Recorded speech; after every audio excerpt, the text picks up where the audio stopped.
In a world full of face-apped photos on the internet, I wanted to show you how to get an inspired makeup look to get that soft glam without the filter. I already have a spray tan, so my actual skin tone is not this even, and my press-on nails from Olive & June have been on for over 10 days now, and they have not come off at all. And to prep the skin, I love WonderGlow by Charlotte Tilbury, almost out of this one. I love that it's lightweight and adds a bit of a glow. I also adore the Beautiful Skin Foundation, and I find with the FaceApp filters, they make the skin more yellow based. So I have two foundations here. I'm neutral, so I can kind of go pink or a bit yellow, but for this video, I'm gonna use the more yellow based one. I don't want it to look too heavy, and my favorite way to use this foundation is to apply on the back of the hand and really shear it out, warming it up, and then applying a small amount onto the skin. I have found that when I do a pump on the back of my hand with this foundation and just dip the stippling brush in, the product feels pretty heavy on the face if you have too much on the brush. So this is one of my favorite foundations, but when you apply it really sheared out, and then you don't need a lot, it really evens out the skin and it gives the look of a sheer tinted moisturizer, but it has more coverage. Time to highlight, and I keep going back to the Maybelline Magic Eraser. Love highlighting under the eyes and up the cheekbones. I have the shade Ivory, which is the lightest one, so it is pretty bright and a little goes a long way to lighten up these areas. I have some broken pores in the center of my face, so instead of going with something glowy, I've really been loving the Mercier under eye powder. It has a bit of a brightening effect, and I'm adding this on top of the areas where I've already highlighted through the center of the face. It's super finely milled, and again, you don't need a lot of this. I think it does give the illusion of softer looking skin. Bronzer, I use this Revlon PhotoReady powder in a deeper shade. And it's not that much deeper than my skin tone, but it does warm up the skin. Especially around the hairline, FaceApp filters definitely create that fuller looking hairline and a narrower face with more dimension to it. So I'm buffing this around the cheekbones, under the chin for a bit of a glow, patting over the center of my face so everything matches. For brows, brushing upwards, and this benefits precisely my brow, one of my all-time favorites, and what I personally like to do with my brows is to fill in the head of the brow slightly higher than my natural hairs grow. That way the overall brow looks a bit straighter and fuller, very Brooke Shields inspired.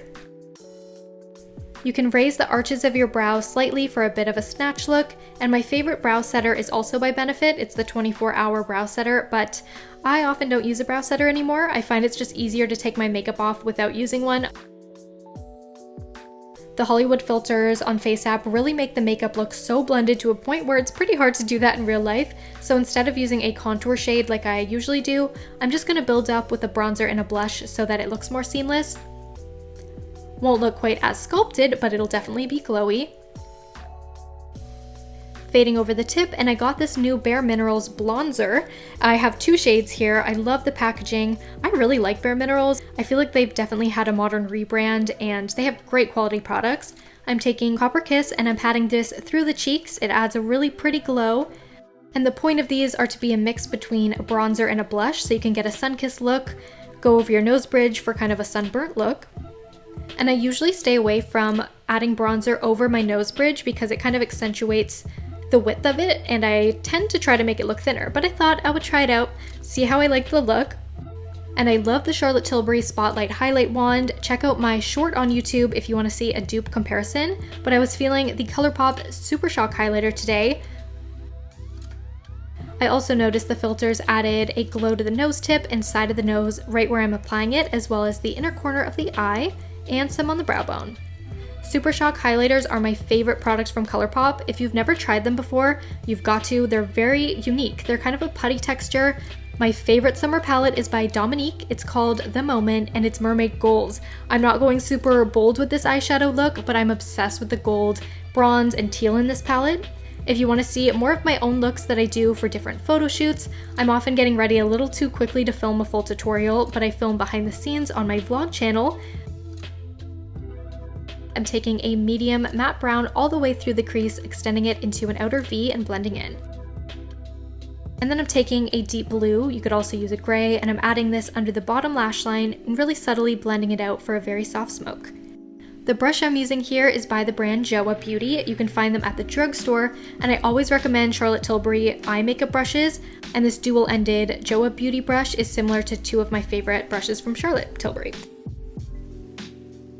I'm taking this bronzy crayon and applying to the lid and blending out for a very natural tint to the lid. Still using the Dominique palette, adding a beautiful sheen to my lid, and I really love this palette. Tightlining the eye with nude sticks, and taking a bit of this product on my brush, I'm smoking it out on the outer corner, and you can leave it like this, very smoky, or one of my favorite things to do is take this Bare Minerals liquid eyeliner and really subtly add a point in my tear duct, and then creating a really small wing to extend the lash line. This product is great for really subtle eyeliner, really small wings, but if you want like a bold snatched eyeliner, I wouldn't recommend this one. I would go with MAC Brushstroke Liner. That's one of my favorites for bold wings. I'm gonna pop on some Ardell Naked Lashes. I love their whole range of naked lashes from Ardell, and I've trimmed them so it's only the outer corner and they're barely noticeable but have a really pretty flutter for a subtle fox eye effect. Overlining the top lip in a rounded shape similar to what the filter does. And I'm really fading this in, adding more contrast to the outer corners. And sorry about the light, the sun was setting here. Forget the Dior lip oil, I'm obsessed with this one. Love the packaging and it smells so good.